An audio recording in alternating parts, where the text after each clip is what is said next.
오늘 하나님의 말씀은 구약 성경 느헤미야 제1장입니다. 구약 성경 느헤미야 제1장. 느헤미야서 1장 4절부터 11절에 있는 말씀까지 봉독해 드립니다. 내가 이 말을 듣고 앉아서 울고 수일 동안 슬퍼하며 하늘의 하나님 앞에 금식하며 기도하여 이르되, 하늘의 하나님 여호와 크고 두려우신 하나님이여, 주를 사랑하고 주의 계명을 지키는 자에게 언약을 지키시며 긍휼을 베푸시는 주여 간구하나이다. 이제 종이 주의 종들인 이스라엘 자손을 위하여 주야로 기도하며 우리 이스라엘 자손이 주께 범죄한 죄들을 자복하오니 주는 귀를 기울이시며 눈을 여시사 종의 기도를 들으시옵소서. 나와 내 아버지의 집이 범죄하여 주를 향하여 크게 악을 행하여 주께서 주의 종 모세에게 명령하신 계명과 율례와 규례를 지키지 아니하였나이다. 옛적에 주께서 주의 종 모세에게 명령하여 이르시되, 만일 너희가 범죄하면 내가 너희를 여러 나라 가운데 흩을 것이요, 만일 내게로 돌아와 내 계명을 지켜 행하면 너희 쫓긴 자가 하늘 끝에 있을지라도 내가 거기서부터 그들을 모아 내 이름을 두려고 택한 곳에 돌아오게 하리라 하신 말씀을 이제 청하건대 기억하옵소서. 이들은 주께서 일찍이 큰 권능과 강한 손으로 구속하신 주의 종들이요 주의 백성이니이다. 주여 구하오노니 귀를 기울이사 종의 기도와 종의 이름을 경외하기를, 기뻐하는 종들의 기도를 들으시고 오늘 종이 형통하여 이 사람 앞에서 은혜를 입게 하옵소서 하였나니 그때 내가 왕의 술관원이 되었느니라. 아멘. 사랑과 축복의 메시지 나눕니다. 사랑하고 축복합니다. 사랑하고 축복합니다. 감사합니다. 오늘은 구약성경 느헤미야서 제1장 4절부터 11절에 있는 말씀을 중심해서 그리스도인의 애국이라는 제목으로 말씀을 전하고자 합니다. 여러분, 오늘은 2월 마지막 주일이며 내일 모레면 3월 1일, 그러니까 3.1절이기도 합니다.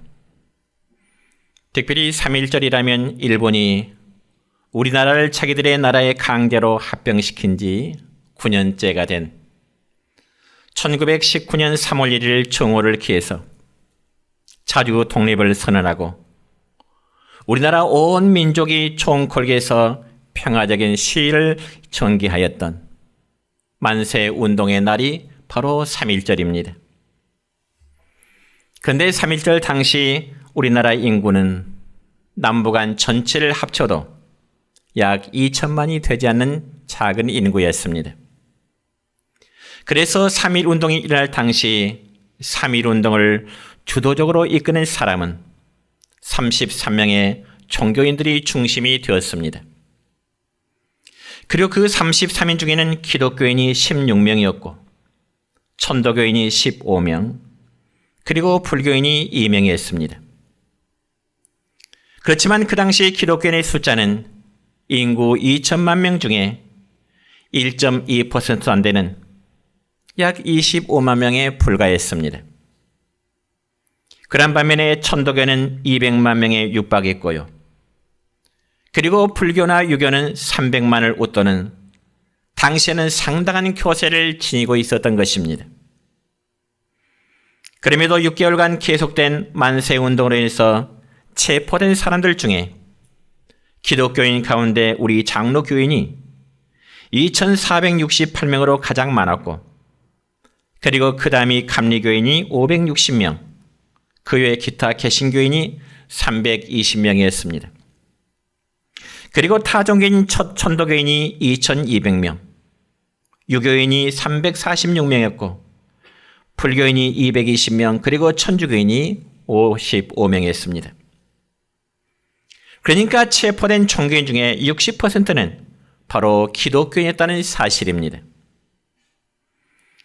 그래서 당시 25만 명의 그리스도인이 3.1운동에 엄청난 영향을 주었다는 이 사실은 역사가 증명하고 있습니다. 그러므로 결국 3.1절 애국운동은 바로 기독교의 운동이라 해도 과한 표현은 아닐 것입니다.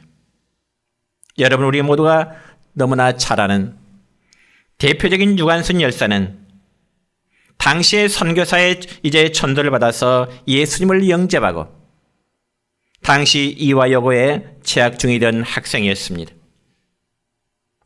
그러다 그는 3.1운동을 주도했다는 제목으로 결국 감옥에서 순교의 죽음을 맞게 된 것이죠. 여러분, 이처럼 3.1운동의 중심에는 바로 교회가 있었는데 성도들은 국가와 교회를 위해서 결코 죽음을 두려워하지 않았던 그런 역사가 있습니다. 왜냐하면 그들은 기독교의 신앙 고백 정신을 가지고 바로 3.1운동에 참여했기 때문에 그렇습니다. 그리고 그들은 복음의 확신이 있었기 때문에 그 어떤 세상의 권력도 역시 두려워하지를 않았던 것입니다. 그렇다면 오늘 이 시대를 살아가는 우리들은 과연 국가에 대한 어떤 인식을 가져야 될까요? 오늘 읽었던 본문 느헤미야 1장의 본문의 말씀을 보면은 여러분, 느헤미야라는 사람은 폐허가 되어버린 초국의 소식을 듣고 울면서 금식 기도를 했다고 하는 그런 내용입니다. 그렇다면 이 시대에 우리는 어떻게 나라를 위한 애국을 할 수 있을까? 첫째로 그리스도인은 기도로 애국을 해야 된다는 점입니다. 여러분, 본문 말씀을 보면 느헤미야는 자기 백성들이 하나님께 범죄한 죄를 잡아가는 그런 내용으로 시작되고 있습니다. 오늘 본문 읽었던 6절의 말씀을 함께 읽습니다. 시작. 이제 종이 주의 종들인 이스라엘 자손을 위하여 주야로 기도하오며 우리 이스라엘 자손이 주께 범죄한 죄들을 자복하오니 주는 귀를 기울이시며 눈을 여시사 종의 기도를 들으시옵소서. 나와 내 아버지의 집이 범죄하여. 아멘. 그러니까 이란 느헤미야의 기도는 나와 내 아버지의 집이 모세의 율법과 모세의 규례를 지키지 않음으로 범죄했음을 통해하고 있는 것입니다. 뿐만 아니라 느헤미야는 지금 당하고 있는 국가의 위기와 고난이 남의 탓이 아니라 바로 자신의 책임이라고 언급하고 있는 것입니다. 그러니까 나와 내 아버지의 집이 범죄했고 그래서 나라가 망하고 포로로 잡혀가게 되었다는 고백이죠. 그렇습니다.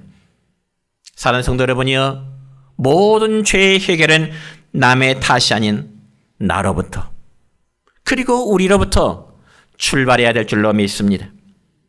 그리고 남을 지적하고 남이 어떻게 한 것보다 내 입장에서 회개하고 잡아가며 기도할 때 하나님의 긍휼하심이 통해하는 그들에게 임할 줄로 믿습니다. 그래서 우리도 느헤미야처럼 정말 나라와 국가와 교회를 위해서 기도한다고 하는 건 너무나 귀한 일입니다. 그리할 때 우리의 죄를 용서하실 뿐만 아니라 우리의 나라를 위기로부터 구해 주실 수 있을 줄로 믿습니다. 여러분, 한 나라의 진정한 지도자가 된다는 것은 과연 무엇을 의미할까요? 그것은 공동체 위기를 바로 자신의 위기로 여기는 사람입니다. 또한 공동체와 민족의 죄악을 자신의 죄악으로 여기는 자가 진정한 한 나라의 지도자가 된다는 것입니다. 그래서 여러분, 지도자는 공동체가 아파할 때 함께 아파하게 되는 것이고 그리고 공동체의 문제를 자신의 문제로 여기는 사람이 진정한 지도자가 될 줄로 믿는 것입니다. 여러분, 특별히 요즘 심각하게 문제되고 있는 학교 폭력의 문제라든지 혹은 정치권에서 권력형 부정부패 문제라든지 사회적으로 도덕과 윤리가 땅에 들어진 근본적인 문제는 우리 그리스도인들이 이 세상에 살아가면서 빛과 소금의 역할을 감당하지 못한 그러한 죄 때문임을 우리 스스로는 고백해야 될 필요가 있는 것입니다. 그 때문에 느헤미야 역시 자기 백성들의 죄악을 두고 하나님 앞에 금식하며 기도했는데 오늘 읽었던 본문 4절 말씀을 보면 이렇게 기록되어 있습니다. 시작. 내가 이 말을 듣고 앉아서 울고 수일 동안 슬퍼하며 하늘의 하나 앞에 금식하며 기도하여 그랬습니다. 여러분, 우리가 인간적으로 볼 때 이 느헤미야라는 사람은요, 금식하며 기도하는 일과는 어쩌면 어울리지 않는 사람입니다. 왜냐하면 당시 느헤미야는 바산 나라 왕궁에서요, 왕의 연회를 맡아 준비하는 사람이었고, 이방 나라 바산 나라의 왕의 총애를 받은 사람이었고요, 세상에서 지위와 명예와 모든 재물까지 소유한 사람입니다. 그렇기 때문에 그의 삶에는 부족한 것이 전혀 없는, 너무나 여롭고 너무 풍부한 삶을 살았던 사람이 바로 느헤미야였습니다. 그래서 느헤미야가 자기 자신의 안일만을 상했더라면 그는 금식하며 울 필요가 도무지 없었을 것입니다. 그러면 여러분이요, 이 느헤미야라는 사람이 울면서 금식했다는 것은 그가 자기의 조국 이스라엘과 범죄한 자기 백성들을 사랑하는 믿음의 사람이었기 때문에 느헤미야는 수일 동안 울면서 금식하며 기도했다라고 말씀하십니다. 그게 바로 애국이 아닐까요? 요즘 정치인들의 입에서 나오는 말은 내가 국가를 위한 봉사를 하겠노라, 내가 국민이 불러내서 나왔노라. 그런 말을 믿을 국민이 과연 얼마나 될까요? 다 자기의 권력에 대한 욕망 때문 아닐까요? 여러분, 구약성경 출애굽기 32장의 말씀을 보면 모세가 어느 날 하나님의 부르심을 받고 높은 시내 산 위에 올라간 적이 있습니다. 그런데 여러분, 시내 산 밑에서는 백성들이 모세 형인 아론의 주도 아래 금송아지 형상을 만들어 놓고 그 앞에서 춤을 추면서 이제는 자신들을 인도할 수 있는 새로운 신을 우리가 만들어 놓으라, 금신상 앞에 자기들을 인도할 수 있는 새로운 신이라, 그렇게 춤을 추면서 노래하게 된 것입니다. 여러분, 그 모습을 본 모세의 마음이 어떨까요? 기가 찰노릇입니다. 그래서 모세는 자기 백성들의 범죄함을 보고 하나님 앞에 이런 기도를 하게 됩니다. 출애굽기 32장 31절과 32절의 말씀입니다. 시작. 이 백성이 자기들을 위하여 금신을 만들어 싸우니 큰 죄를 범하였나이다. 그러나 이제 그들의 죄를 사하시옵소서. 그렇지 아니하시오면 원하건대 주께서 기록하신 책에서 내 이름을 치워버려 주옵소서. 그러니까 여러분, 이 모세라는 사람 역시도 백성들의 죄를 대신해서 그가 하나님 앞에 기도하되 마치 자기가 범죄한 것처럼 가슴 아파하면서 백성들을 위해서 친히 중보의 기도를 하고 있는 것입니다. 이처럼 여러분, 믿음의 사람은 사람보다 하나님을 바라보게 되고 현실의 세계보다는 미래를 바라보게 된다는 것이죠. 뿐만 아니라 세상 것보다 하늘에 속한 것을 보면서 육신적인 일보다 영적인 일을 도마며 살아가는 사람이 진정한 믿음의 사람인 것입니다. 그래서 느헤미야는 기도하되 수일 동안 슬퍼하며 기도하였더라 말씀합니다. 그러면 과연 성경에 기록된 이 느헤미야가 수일 동안 기도했다 했는데 수일은 어느 정도의 기간을 말할까요? 우리가 사용하는 이 달력으로 말하자면 12월에서 이듬해 3, 4월까지의 그 기간을 가리킵니다. 그러니까 상당히 긴 기간 동안 이 느헤미야는 왕이나 다른 사람 모르게 자기의 조국 이스라엘과 자기의 백성들을 향하여 때로는 울면서 때로는 금식하며 하나님 앞에 기도를 드렸다는 것입니다. 왜냐하면 궁극적으로 자기 민족과 자기 백성을 도우실 이는 다시금 회복하실 그분은 하나님밖에 없다는 사실을 느헤미야는 알고 믿고 있었기 때문인 것입니다. 여러분, 성경에 보면은 한 공동체의 진실한 금식 기도는 개인과 그리고 교회를 변화시켰고, 그리고 하나의 국가와 역사를 변화시키는 것이 하나의 기도의 능력이었습니다. 우리가 성경에 보면 요나 시라든지 에스더 시대라든지 혹은 여호수아 시대 혹은 요엘 선지자 시대, 그때의 금식 기도의 기록들을 성경은 생생히 기록하고 있는 것입니다. 그리고 본문에 기록된 느헤미야 역시 나라의 회복을 위해서 그는 수일 동안 하나님 앞에 금식하며 기도하게 이른 것입니다. 그렇다면 이 시대를 살아가는 우리 그리스도인들 역시 나라의 위기 앞에서 국가를 위해서 기도한다는 것은 너무나 당연한 일입니다. 그러니까 우리 성도들이 나라를 위한 기도는 곧 우리 자손과 그리고 우리 자신을 위한 일이 되기 때문에 그렇습니다. 그래서 느헤미야 역시 자손들을 위하여 주야로 기도한다고 한다는데, 오늘 읽은 본문 6절 첫부분의 말씀을 보면 이렇습니다. 시작. 이제 종이 주의 종들인 이스라엘 자손을 위하여 주야로 기도하되. 아멘. 여러분, 우리의 미래는 바로 우리의 자손들에게 달려 있습니다. 그러므로 이 세상에서 부모된 사람들은 자녀들을 위해서 자식들이 어렸을 때 먹여주고 입혀주고 그리고 공부시켜서 시집 장가 보냄으로 모든 것이 끝이라고 생각하기 쉽지만, 물론 그거 중요합니다. 그러나 부모님들이 자손들을 위해서 기도하는 것 너무나 중요한 일입니다. 왜냐하면 그 일은 자녀들이 신앙으로 바르게 살아가도록 하기 위한 하나의 원동력, 힘이 되기 때문에 그렇습니다. 여러분, 신약성경 누가복음 23장의 말씀 보면은 예수님께서 십자가를 지시고 골고다로 향하실 때 울면서 뒤를 따르는 여인들이 있었습니다. 예수님의 십자가를 지신 그 모습을 바라보고 여인들이 울면서 뒤를 따를 때 주님은 그 여인들에게 이런 말씀을 주십니다. 누가복음 23장 28절의 말씀입니다. 시작. 예루살렘의 딸들아, 나를 위하여 울지 말고 너희와 너희 자녀를 위하여 울라. 나를 위하여 울지 말고 너희와 너의 자녀들 위해서 울라. 그래서 느헤미야 역시 이스라엘 자손을 위해서 주야로 기도했다고 했는데, 자손을 위해서 주야로 기도했다는 말은 쉬지 않고 기도했다는 말이요, 또한 같은 문제를 두고 계속해서 규칙적으로 변함없이 기도했다고 하는 그런 의미입니다.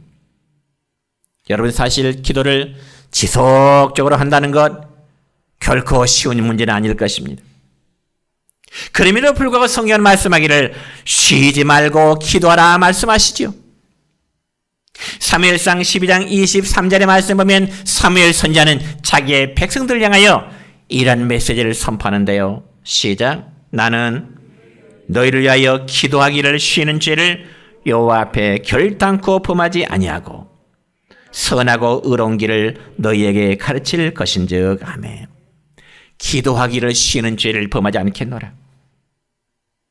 여러분이 이 말씀 보면 사무엘 선지자가 그의 백성들을 향하여 나는 너희를 위하여 기도한다고 할 때 너희는 바로 이스라엘 공동체 곧 그 나라, 하나님이 세우신 그 나라를 위해서 기도한다는 의미인 것입니다. 특히 우리는 지금 이 시대에 금년의 대통령 선거와 함께 6월에 있을 지방선거를 앞두고 있습니다. 참 국가의 대사지요. 한 나라의 지도자를 뽑고 지방의 일꾼들을 뽑는 것 국가의 대사입니다. 정말 기도하지 않을 수가 없습니다. 여러분, 성경 역사나 인류의 역사를 보면은 한 나라의 지도자가 어떤 사람이냐에 따라서 그 나라의 번영이 이루어질 수 있었고, 반면에 한 나라의 잘못된 지도자에 의해서 국가의 쇠퇴함이 이루어지기도 했던 것입니다. 특별히 성경에 보면 이스라엘의 7대 왕인 아합 왕은 이방 여인인 이세벨이라는 여인과 결혼을 하게 됐습니다. 그자 그 여인은 왕비라는 차례에서 왕보다 더 막강한 권력을 휘두르게 되었고요. 아합 왕을 충동하여 그를 바알신의 숭배자로 만들어버렸습니다. 그래서 이세벨의 충동에 넘어간 아합 왕은 저 북쪽 사마리아에 바알 신전을 지었고요. 또 아세라 여신상도 함께 세웠던 것입니다. 그러니 여호와 하나님을 섬겨야 될 이스라엘 종교가 한 여인의 등장으로 인하여 한마디로 혼합 종교가 되어버린 것이죠. 그러면서 왕비인 이세벨은 자기를 반대하는 사람들을 죽이기로 했고요. 심지어는 하나님의 많은 선자들이 이 이세벨의 손에 의해서 죽임을 당했던 것입니다. 그러니까 여러분, 이방 종교의 우상을 섬긴 한 여인으로 인해서 아합 왕의 통치가 국정농단을 당한 것입니다. 오늘날로 말하자면 이세벨이라는 여인이 실제로 무속 정치와 비선 정치를 하게 된 것입니다. 그렇다면 성경의 역사적 사건이 우리와는 아무런 상관이 없을까요? 그렇지 않습니다. 정말 그런 일이 생기지 않도록 기도하면서 정말 올바른 선택, 한 나라의 지도자, 지방의 지도자들을 바르게 선택해야 될 책임들이 우리 각자에게 있는 것입니다. 그래야 일제강점기 시절에 나라의 주권을 되찾기 위해서 독립운동을 하였던 그 믿음의 선진들 앞이나 장차 우리의 후손들에게도 부끄러움이 없는 우리의 모습, 우리의 역사가 이루어지게 될 것입니다.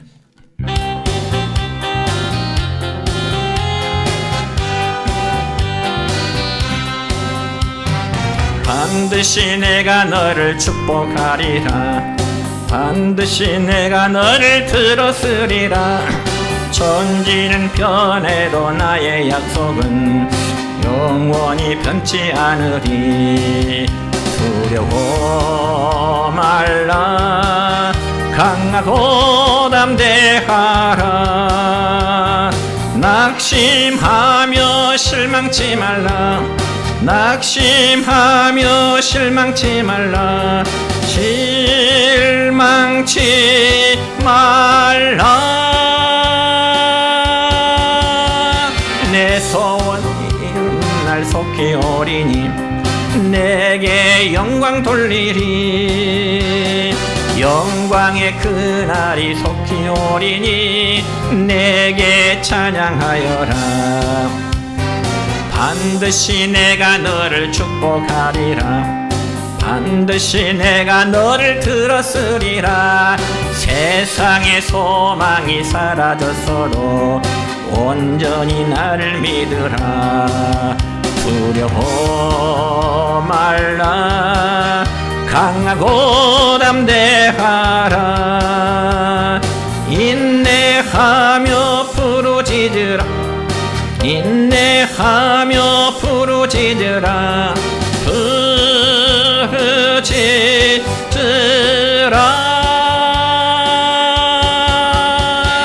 영광의 그날이 속히 오리니 내게 찬양하여라. 영광의 그날이 속히 오리니 내게 찬양하리라.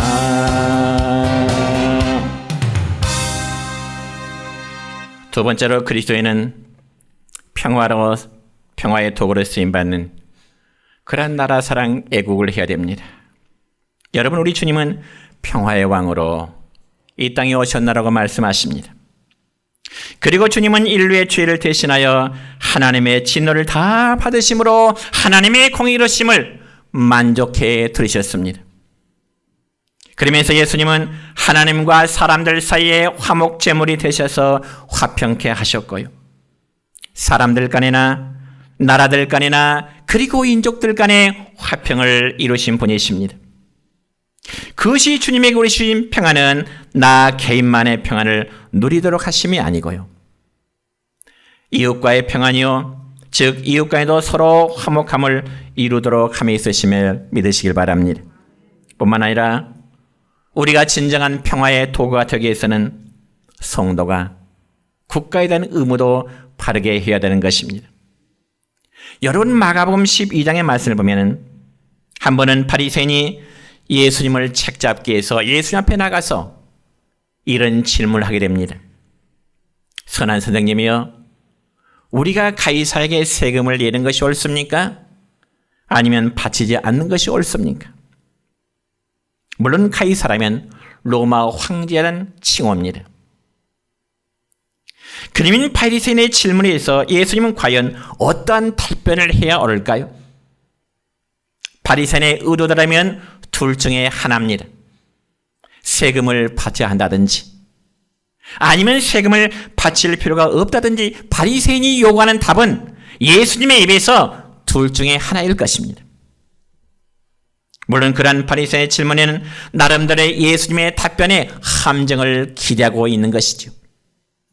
그래서 만약 예수님이 로마의 황제에게 세금을 바치지 말라고 한다면 예수님은 로마의 반정부 인사가 될 것이고, 반대로 황제에게 세금을 바쳐야 된다고 한다면 예수님이 바로 로마 황제를 추종하는 자라 그라는 비판을 일삼게 될 것입니다. 그렇지만 주님은 그러한 질문하는 바리새인의 질문을 의도를 다 아시고 마가복음 12장 17절의 말씀을 보면 아주 명쾌한 답을 하시는데 그 답은 이렇습니다. 시작.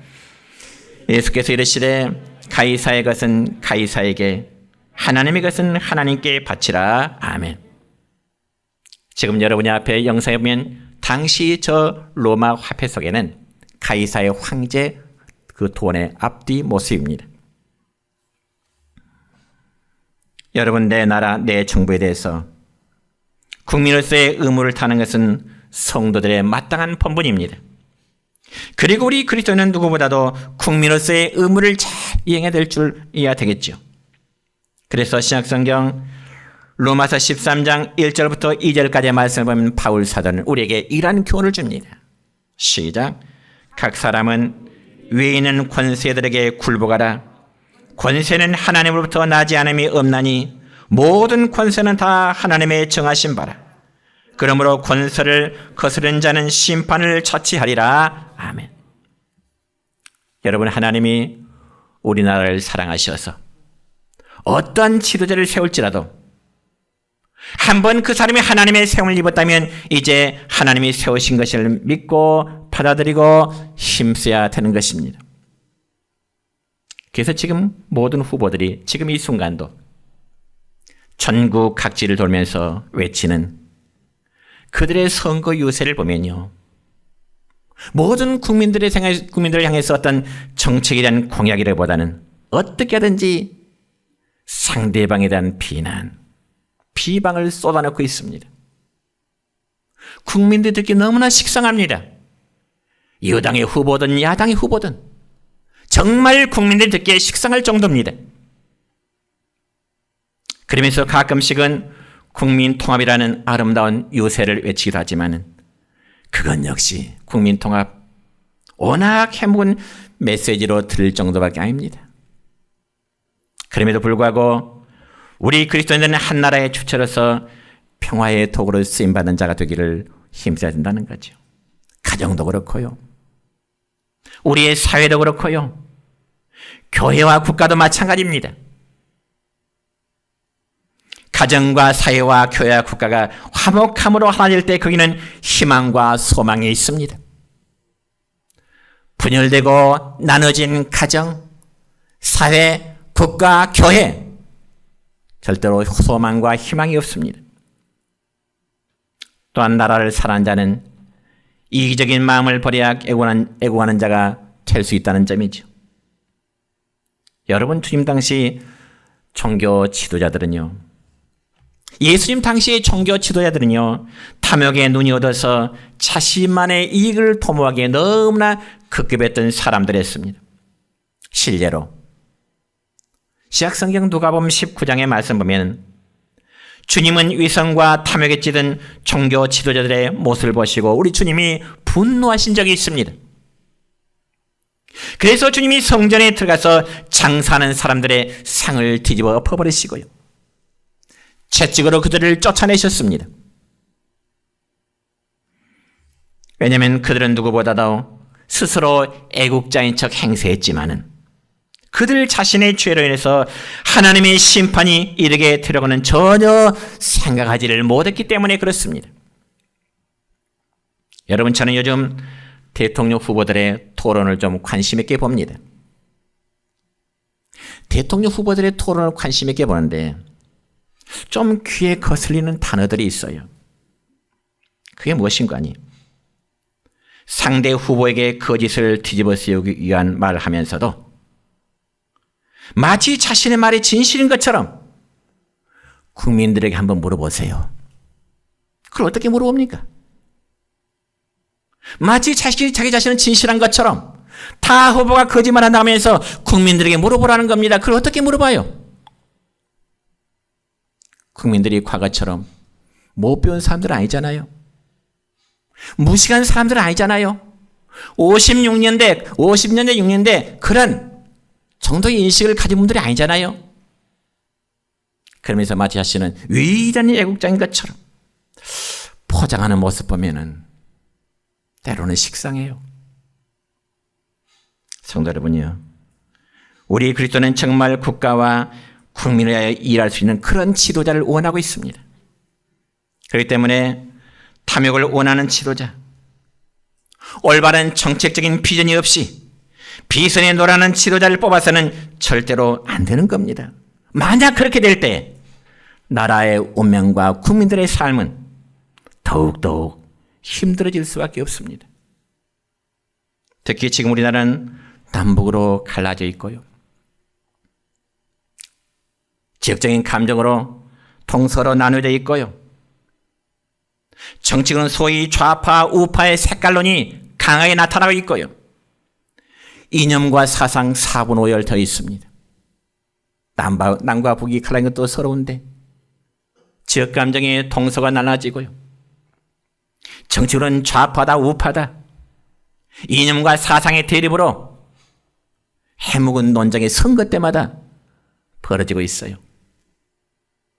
정말 이 지독한 지역주의 그리고 이기주의와 색깔 논쟁은 결국 국민들이 힘들어할 수밖에 없습니다. 여러분, 저 남극의 한겨울의 기온은요 영하 60, 70도가 보통이랍니다. 남극은 영하 60, 70도. 그런데 거기서도 생물들은 살아가고 있어요. 여러분, 보통 동물이나 생명체들은 날씨가 추우면은 자연스럽게 따뜻한 곳으로 이동하는데 유별나게 이 펭귄이라는 새는요 반대로 더 추운 곳으로 이동을 한다는 거죠. 펭귄.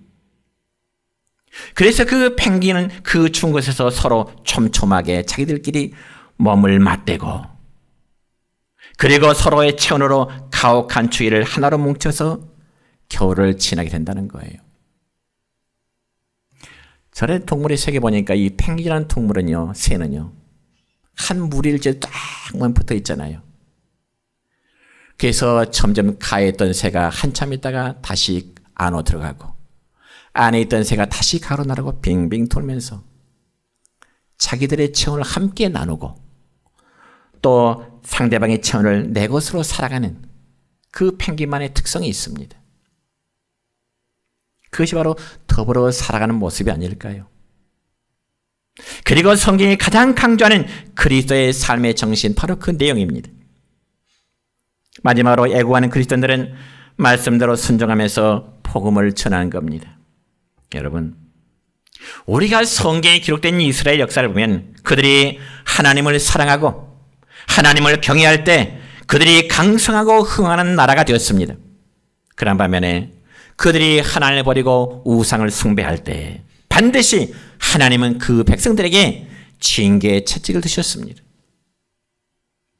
그래서 그들은 주변 나라의 공격을 받았고 그로 말미암아 엄청난 고통을 당했던 것입니다. 그렇다면 우리가 정말로 잘 사는 길은 백성들이 하나님의 말씀을 따라 사는 것입니다. 여러분, 세계 열방을 보면 기독교가 흥하는 나라일수록, 기독교의 복음을 일찍이 받아들인 나라일수록 그 나라는 시대를 앞서갔고 지금도 역시 선진국에 속해 있는 것입니다. 그래서 과거에는 어려웠지만 기독교의 부흥이 일어나면 국가의 경제도 살아나는 것이 역사적인 증언입니다. 그러므로 그리스도인들이 복음을 전하는 일이 애구하는 길임을 알고요. 우리는 복음 전파에 힘을 기울여야 할 것입니다. 복음이 전파되면 전파된 만큼 그곳에 하나님의 통치가 이루어지기 때문에 그렇습니다. 그리고 하나님이 통치하는 것은 바로 낙원이 될 것입니다.